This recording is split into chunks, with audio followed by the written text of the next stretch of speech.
Well, what we got here? It's me, Bug Out Adventures again. I'm gonna come with y'all on a little trip.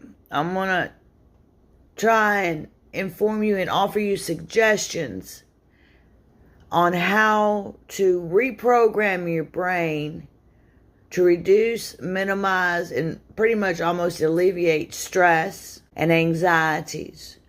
This is also used for psychology purposes on how to read other individuals. Okay? And remember, it's all about mindset.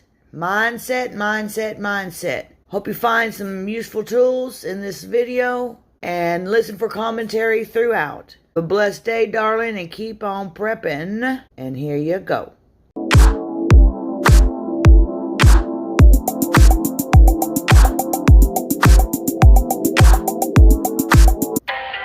Foundation of emotional manipulation is state control. Don't be misled by the word state in this term. It could just as easily be called emotional control, and it would be the same idea. If you are unfamiliar with the world of NLP, don't worry about that yet, because we will give you a rundown pretty soon. As we said, there is much to learn about each of these foundations. Here you will get just an overview of state control and how it fits into emotional manipulation. Before you can understand state control the way we cover it, you do need a good enough idea of what NLP is. The easiest way you can get a grasp of it is by looking at each part of the term. Neuro, linguistic, programming. Neuro means brain. One of the foundations of emotional manipulation is neuroscience, the science of the brain. NLP is the discipline of reading and controlling minds, that is, brains. Linguistic means language. It isn't only the language of words, however. In NLP, we are interested in both verbal and nonverbal language, but on a deeper level. We only want to know these forms of language so we can decipher the more important language, the language of the mind. Emotional manipulators who pick up their talents from NLP do so by learning how to speak and understand the language of the mind. Programming is where the manipulation part comes in. It isn't exactly the kind of programming we usually think of involving computers and coding, although that isn't as far off as you might think. When we program something, it means we are setting it to do something we want it to do. For example, when we program a computer program to display the time in analog form, this is what it will do. NLP is as powerful as it is because it allows us to program other people's brains, neuro, by speaking in the language, linguistic, of their minds. Now that we have broken down the term NLP into its parts, its definition should seem apparent. In short, practitioners of NLP speak the language of the human mind to reprogram it, however they see fit. We have only scratched the surface of what NLP can do, but for now, just know that NLP is a branch of dark psychology that empowers us to emotionally manipulate people. That brings us back to state control. State control is the skill you must learn if you want to emotionally manipulate people effectively. In fact, without proper state control, you can't expect to succeed in any of the techniques possible with NLP, be it mind reading, mind control, or behavior manipulation. If you checked out other sources for information about neuro-linguistic programming or manipulation, you were sure to run into the term state control before. To avoid any potential confusion, we should clear something up from the start. In most cases, state control is used to talk about the art of controlling one emotional state. NLP instructors usually teach state control as your capacity for keeping down the emotions you feel naturally and replacing them with expressions of emotions that will help you manipulate your subject. By learning this skill, we can find out what is going through their mind, change what we find there, and get them to do what we want. This is the essence of emotional manipulation. There is really only one rule to follow if you want to master state control. Follow this rule, and you can mold your emotions or anyone else's, like putty. It is this: emotion is not an unavoidable reaction, even though it can feel this way.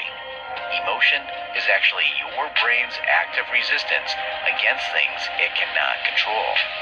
Despite how they may feel, your emotions are not something you passively experience without being able to do anything about it. Emotions are what it feels like in the experience of mentally resisting something outside of our control. First of all, we have to establish that emotions and feelings are not the same things. Emotions are the goosebumps rising on your arms when you are scared. They are the shallow way we breathe when we are nervous. Feelings are something else. The term feelings captures the subjective experience that comes with our emotions. The key fact that makes state control possible is that people actively bring about emotions in response to something we cannot control. Now, realize why this must be true for state control to be possible at all. If emotions were something that simply happened to us with none of our participation whatsoever, state control would be out of the question. But even if you have never heard of the term before, you already know that state control is possible from your experience of growing up. When you were a child, you had temper tantrums, just like all children do. You would cry uncontrollably. You couldn't control the volume of your voice in public when you were excited. Everyone is like this when they are children. As we mature, we all have to learn some state control. Otherwise, we wouldn't be able to function in society. How do we come to grow out of not being able to temper our emotions as children? We learn that some things are out of our control. Many things, actually. We don't get to have dessert for every meal just because we want to. We aren't allowed to watch movies all night because our parents say we aren't allowed to. People often think something changes in the emotional part of the brain when we grow up. But the fact is, neuroscientists have discovered no such thing. As far as science is concerned, there is no emotional center of the brain. It isn't that our brains developed to stop having as many chemical reactions that cause anger, sadness, overexcitement, or any other emotion. It's that we become more used to things being out of our control as we get older. Think about the last time you got very angry. If nothing comes to mind right away, the easiest example is getting cut off in traffic. You are driving on the highway and see your exit. You're about to change lanes to get onto your exit when out of nowhere a car speeds in front of you and blocks your way. You don't want to get in an accident, so you have to miss your exit. All of us have been in a similar situation before, even if we have never taken to the road. It is a basic life experience to have a stranger disrespect us like this. When this happened, you are sure to get mad. Unless you are an easily irritated person, it isn't just getting cut off that makes you mad. It's all the frustrations you were dealing with before. Your coworker took the credit for something you did earlier that day. You had a bad headache ever since you woke up. The water bill was much more than you expected. On top of all these small annoyances, someone cut you off before you could merge onto the exit that takes you home, and now you have to drive an extra 10 miles before you can get out of your car. What actually happened is you mentally resisted the fact that you were cut off. That is, you wanted this uncontrollable event not to happen, but it did happen, causing physical tension in your brain. That physical tension is the subjective feeling of emotion, whether it is sadness, anger, excitement, or glee. You are the actor who controls all things that happen in your brain. Neuro-linguistic programming is a communication and personal development practice that uses language to help people change their thoughts and behaviors. NLP is based on the idea that people's internal maps of the world are learned through sensory experiences and that these maps can be modified to achieve goals. NLP is used for a variety of purposes, including personal development, phobias, anxiety disorders, workplace performance, and personal happiness. NLP techniques help people to understand how their brains process information and how this affects their thoughts, feelings, and emotions. NLP also helps people learn to model the behaviors of others and to imitate and internalize those behaviors to achieve similar success.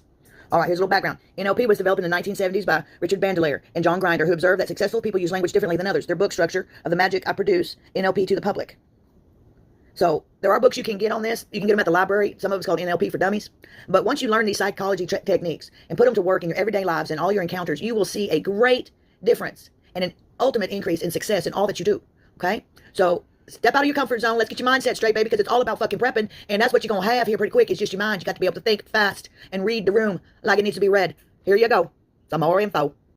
5 quick NLP techniques to reduce your stress during the holidays. And for this, I use NLP questioning. And the NLP questioning is brilliant because it allows you to ask questions to yourself or others in a way that it makes the unconscious conscious. Secondary, I use the ability to step out of your emotions. And why are people more stressed during the holidays? 1, because of family members. 2, because of time pressure. So technique number 1, you need to switch on. You need to become conscious. You need to consciously drive the car of your life, which means start making a list of what or who specifically is actually increasing your stress during the holidays. And rate between 1 and 10 what the intensity is of the stress that this person causes. As a result of this, you kind of switch on and you can reflect and explore, is this really worth it to me? If this person or this thing that I do causes me a serious amount of stress, like a level 9 stress, and it's something that I technically don't have to do, take it off your list type of thing. So just switch on. And when you and be as detailed, as specific as possible. So it isn't just I have to go see my family for Christmas. It's also about I need to do the shopping, the plane ride, all of the things that you need to do. What are the stressors? Who and what specifically are the stresses in your life? So that's exercise number 1. 2 is actually creating a movie in your mind. And in this movie, it's important that you dissociate, meaning you view yourself in this movie and all of the emotions are inside the movie.